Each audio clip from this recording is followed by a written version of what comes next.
DK Shivakumar CM ಆಗಿ ಸಂಪುಟ ವಿಸ್ತರಣೆ ಮಾಡಿದ ಮೇಲೆ ಭುಗಿಲೆದ್ದಿದ್ದಂತಹ ಬಂಡಾಯಕ್ಕೆ ಸದ್ಯಕ್ಕಂತೂ ಒಂದು ಫುಲ್ ಸ್ಟಾಪ್ ಬಿದ್ದಿದೆ. ಹೌದು, ಮಂತ್ರಿ ಸ್ಥಾನ ಸಿಗ್ಲಿಲ್ಲ ಅಂತ ರೊಚ್ಚಿಗೆದ್ದು ಶಾಸಕ ಸ್ಥಾನಕ್ಕೆ ರಾಜೀನಾಮೆ ಕೊಟ್ಟಿದ್ದಂತಹ ಹಿರಿಯ ಶಾಸಕ ಯಶವಂತರಾಯಗೌಡ ಪಾಟೀಲ್ ಈಗ ತಮ್ಮ ನಿರ್ಧಾರದಿಂದ ಹಿಂದೆ ಸರಿದು ಬಿಗ್ ಯೂಟರ್ನ್ ಅನ್ನ ಹೊಡೆದಿದ್ದಾರೆ.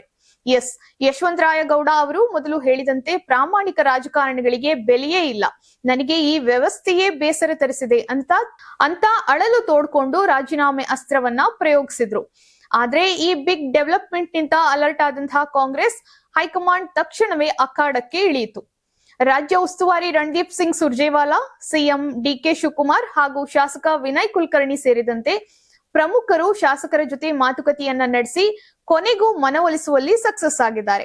ಸ್ಪೀಕರ್ಗೆ ರಾಜೀನಾಮೆ ಅಂಗೀಕರಿಸಬೇಡಿ ಅಂತಹ ಸ್ವತಃ ಯಶವಂತರಾಯ ಗೌಡ್ರೆ ಪತ್ರವನ್ನ ಕಳುಹಿಸಿ ವಾಪಸ್ ಬಂದಿದ್ದಾರೆ.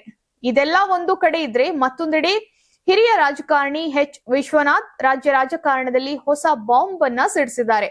ಹೌದು, ಮೈಸೂರಿನಲ್ಲಿ ಮಾತನಾಡಿದಂತ ಅವರು ಈ ಯತೀಂದ್ರರಿಗೆ ಮೈಸೂರು ಉಸ್ತುವಾರಿ ಕೊಡಿಸೋದಕ್ಕಾಗಿಯೇ ತನ್ವೀರ್ ಸೇಠ್ ಅವರಿಗೆ ಸಂಪುಟದಲ್ಲಿ ಅನ್ಯಾಯ ಮಾಡಲಾಗಿದೆ ಅಂತ ನೇರವಾಗಿ ವಾಗ್ದಾಳಿಯನ್ನ ನಡೆಸಿದ್ರು. ಇನ್ನು ಇದರ ಜೊತೆಗೆ ಮಹಿಳಾ ಕೋಟಾದಡಿಯಲ್ಲಿ ಗಾಯತ್ರಿ ಶಾಂತೇಗೌಡ ಅವರಿಗೆ ಮಂತ್ರಿ ಸ್ಥಾನ ಕೊಡಬೇಕಿತ್ತು ಎಂಬುದಾಗಿಯೂ ಸಹ ವಿಶ್ವನಾಥ್ ಅವರು ವಾದವನ್ನ ಮಾಡಿದಂತಹ ಘಟನೆ ಬೆಳಕಿಗೆ ಬಂದಿದೆ.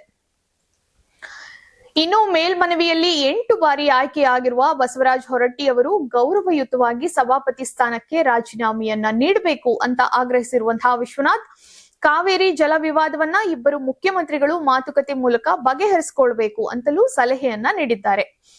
ಒಟ್ಟಿನಲ್ಲಿ ಕಾಂಗ್ರೆಸ್ ಪಾಳ್ಯದಲ್ಲಿ ರಾಜೀನಾಮೆ ಬಿರುಗಾಳಿ ಸದ್ಯಕ್ಕೆ ತಣ್ಣಗಾಗಿದ್ರು. ವಿಶ್ವನಾಥ್ ಅವರ ಈ ಹೊಸ ಆರೋಪಗಳು ಮುಂದೇನು ರಾಜಕೀಯ ಸಂಚಲನವನ್ನ ಸೃಷ್ಟಿ ಮಾಡತ್ತೆ ಅಂತ ಕಾದು ನೋಡ್ಬೇಕಾಗಿದೆ.